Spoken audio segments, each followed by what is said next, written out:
koto. It's great to be here today. I can see lots of familiar faces in the audience, but also I can see a whole lot of new people here today. So it's good to see you all, and it is my privilege to lead off and introduce some of the work that we've been doing in our People, Cities and Nature program. So really to take an overview, a helicopter view of urban ecology and what is needed to bring nature back into Aotearoa New Zealand's urban centres. So just a reminder, of course, that 87% of us live in either towns or cities around New Zealand. And as we rapidly are approaching a $5 million population level in the country, ever increasing, that we are destined to have to deal with issues around ecology and nature in urban settings. Our biggest problem in Aotearoa New Zealand at the moment is how we maintain our native biodiversity on our landscapes. And so these slides are really just to set the scene of just how difficult this issue is. I mean, basically across mainland New Zealand in most places, biodiversity is declining. And management actions are required, and they tend to be currently in perpetuity management actions. There's no sort of stopping management, because as soon as you do turn around, things start to decline again. And the reasons for decline I wanted to cover off, because they are just as pertinent in an urban setting as they are in the rural or backcountry landscape. The fundamental reason that we have the current problem today is to do with habitat loss, and I'm going to show you some slides about that shortly. And of course, predation by pests, browsing, grazing, all of that sort of thing. The way that our ecosystems are being fundamentally changed by the new entrants, the exotic species. And more recently, the emergence of a whole lot of issues which compromise the health of our ecosystems. Anybody who's travelled north lately to see the kauri forests of the northern part of the North Island will know how serious kauri dieback is. And of course, alongside kauri dieback now we have myrtle rust as an emerging problem. So when you look at the middle part of the North Island where we're located, and you all know where we are, but I have got that little green star there sort of marking where New Plymouth is.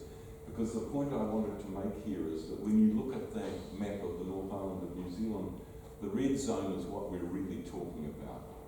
The red zone there are the parts of the landscape where there is less than 10% of the original indigenous habitat remaining on the countryside.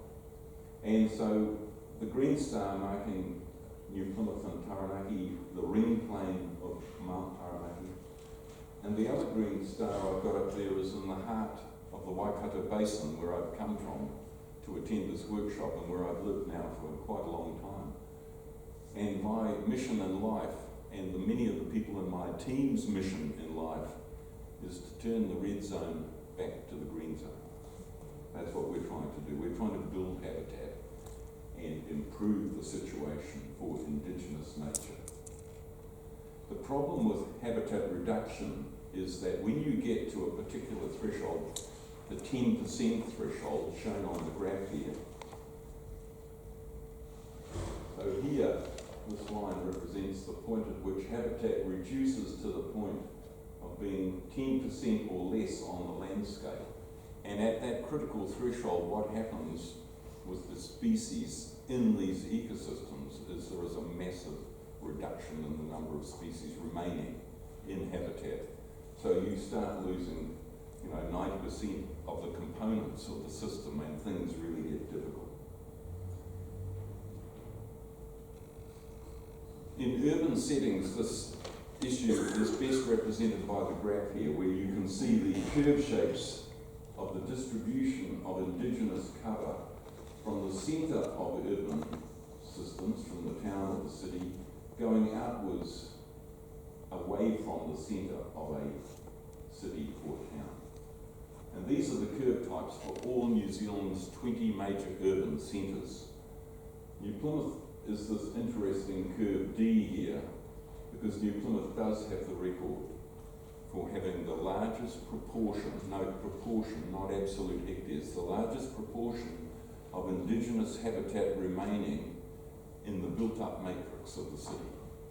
And this, of course, has been caused because of the history of the way New Plymouth developed, and a group in particular by the name of the Taranaki Preservation Society that was responsible in the 1920s and even before that for setting aside some of those marvellous reserves that we have in New Plymouth, like Huatoki, the one we're going to go and see this afternoon on our field trip.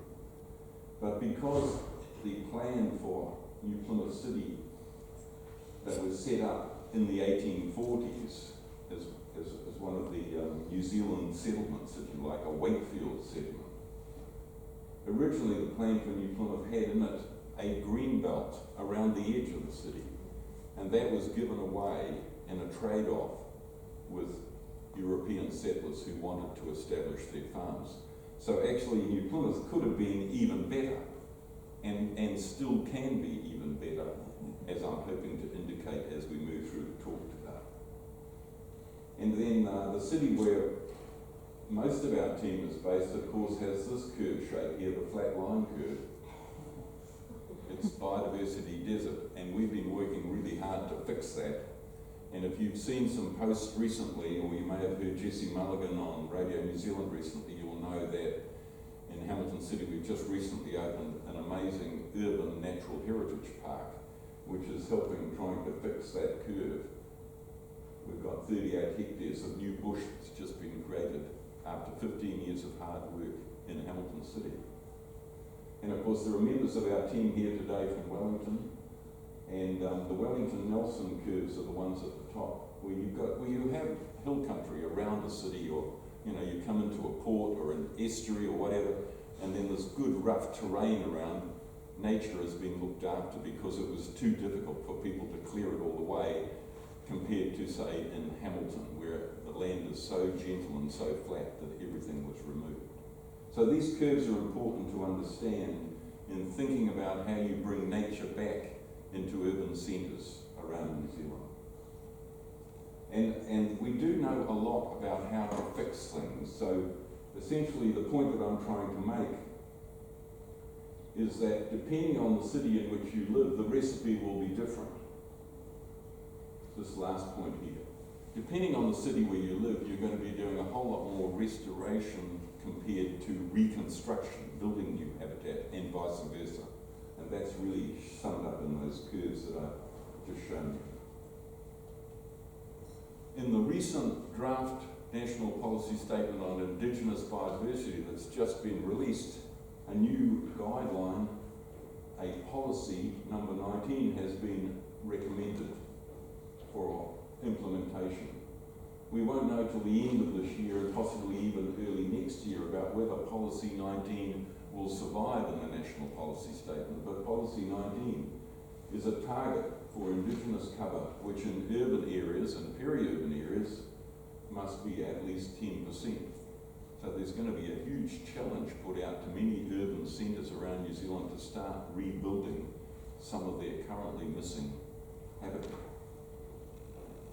Here, the system that we're operating in is really one of the Egmont Ecological District. Maunga Taranaki in the middle, obviously with the national park. And then the need to do something about all of that. And in particular, focusing on opportunities for ecological corridors to re-link and reconnect. Here's the obvious good one. To reconnect nature in the national park with nature right the way down to the coast. And in the city here is critically important in this opportunity. So the footprint of the city, 2,300 hectares, and 8.9% is already in Indigenous cover. As I said before, the best city in New Zealand in that respect. In order to deal to some of these issues, we went to the Ministry of Business, Innovation and Employment in 2015 to get some funding to build our research team. And so what you're going to be seeing today is the result, the consequence of this research program, People, Cities and Nature. And we have in it people from around New Zealand. We've got people here today from Victoria University. We've got people here today from Manaki Whenua Land Care Research, and of course Waikato University, but we also have some team members who work at Otago University. So it's a national program, and we're trying to help this process of bringing nature back into cities and towns around New Zealand. Our program construction or makeup is shown here. So we have people focusing on urban restoration planting. You're going to be hearing about some of that today. We've got people focusing on the lizards that live in urban settings. We've got another speaker today focusing on that. Urban predator profiles, you know, what are the predators doing, and a speaker today on that as well. We won't, unfortunately today, we don't have parts of our Māori team who are working on Māori restoration values, and nor do we have some of the urban green space people or the cross-sectoral alliances people. But this is just to show you that overall makeup of our national program, and your workshop today in New Plymouth is one of a series of workshops we've been running around the country where we've been focusing on different elements of our program. We have a large number of councils and end users or stakeholders. It may be a little difficult to read them all here, but we have tried to connect with the most important regional and district councils, but also with groups of people who are doing practical on-the-ground work in each of those urban settings. And we're also aligned with the largest biodiversity research program in New Zealand at the moment, New Zealand's Biological Heritage National Science Challenge. We're sort of providing the urban input for that greater program which is operating across New Zealand.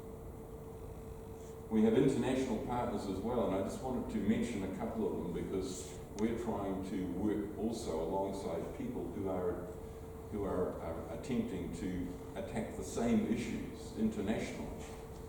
So most important of all is the Urban Biodiversity Network, which has its centre in the US but has members all around the world who are interested in bringing nature back into cities. And more recently we've joined another group here called the Eco-Health Network because of the extremely important topic of human health and how that connects to green space. So the Eco-Health Network is focusing on some of the work which connects an understanding of the soil microbiome with the human gut microbiome and how that can support human immunity to disease.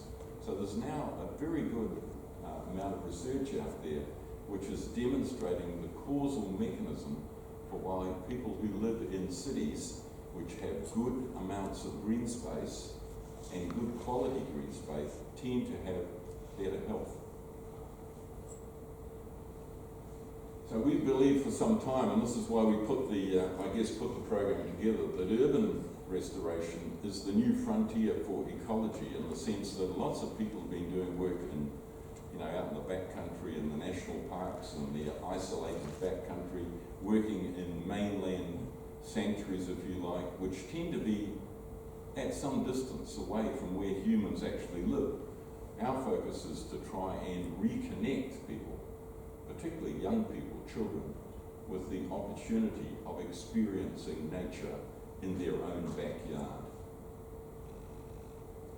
And so these are some of the benefits that we see, if you like, of focusing on urban centres. We're counting on you guys here being like the agents of change in New Plymouth and wider Taranaki, of that understanding of, when you understand these benefits, you will be advocates for them.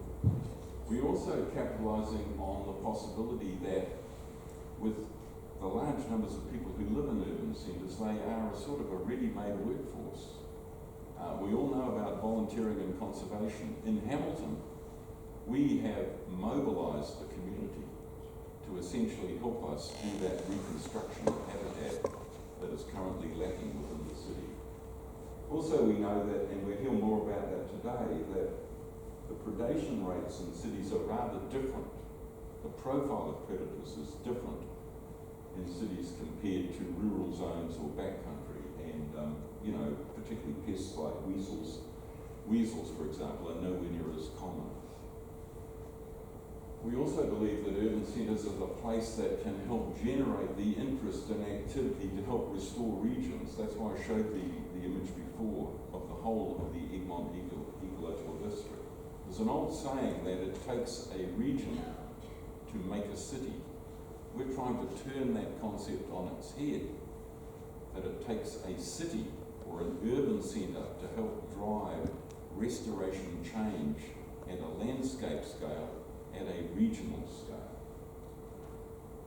The city or the urban centre is also the place where often many of the skills needed to help in the understanding of the system and to make the implementation more straightforward are found. You know, where are all the engineers? Where are the ecologists? Where are the sociologists? Where are the psychologists?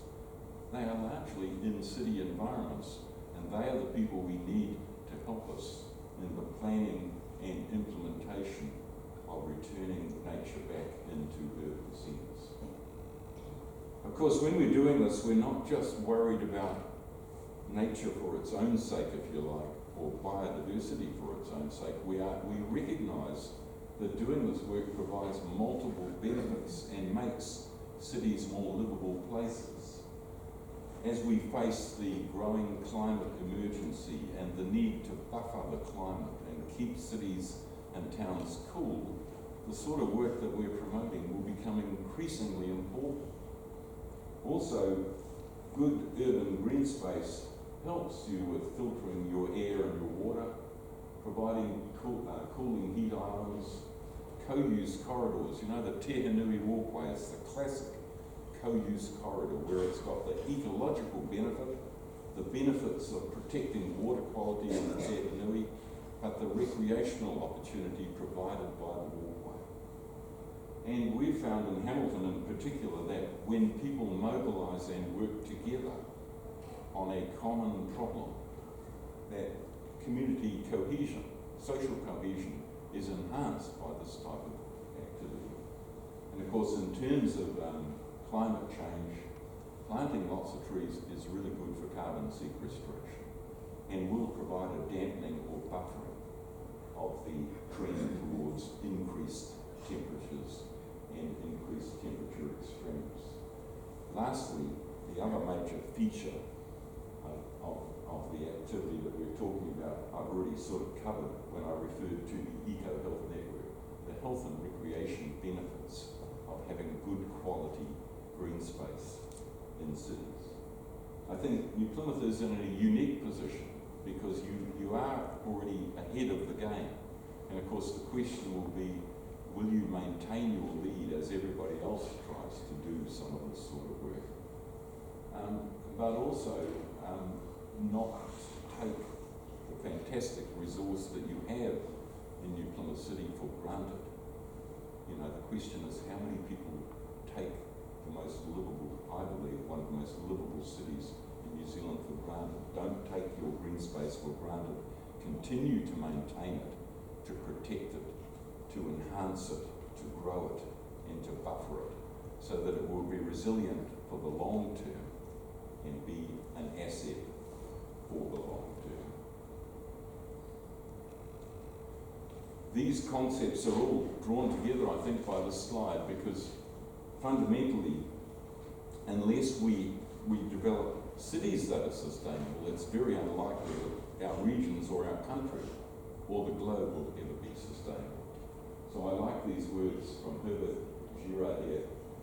Cities will determine the fate of the remaining biodiversity of our regions, our nation and the planet. There will be no sustainable world without sustainable cities. My last slide, I just wanted to also point out the significant event that occurred in March of this year when the United Nations declared the UN Decade on Ecosystem Restoration, starting in 2021. And just to point out that actually many parts of New Zealand already have been doing this sort of good work for some time. So they're a bit behind us, I think, the United Nations. I think it's time for them to start looking towards New Zealand as being the exemplar, the model of this sort of work. And of course, we're happy to contribute to international targets, but we're not waiting for a body like the United Nations to tell us when to do it or how to do it. So those are my initial thoughts for today, and I'm hoping you're going to enjoy the event today, and I'm sure you're going to learn a lot. The thing I particularly like about working in People, Cities and Nature team is you will notice quite quickly today there are lots of very good, young, emerging, dynamic researchers, and that means that people like myself are getting to that stage in our career where we can gently move to the side and allow the new crop of great researchers to take over and help us implement all of these critically important aspects of bringing nature back into urban centres. Thank you very much.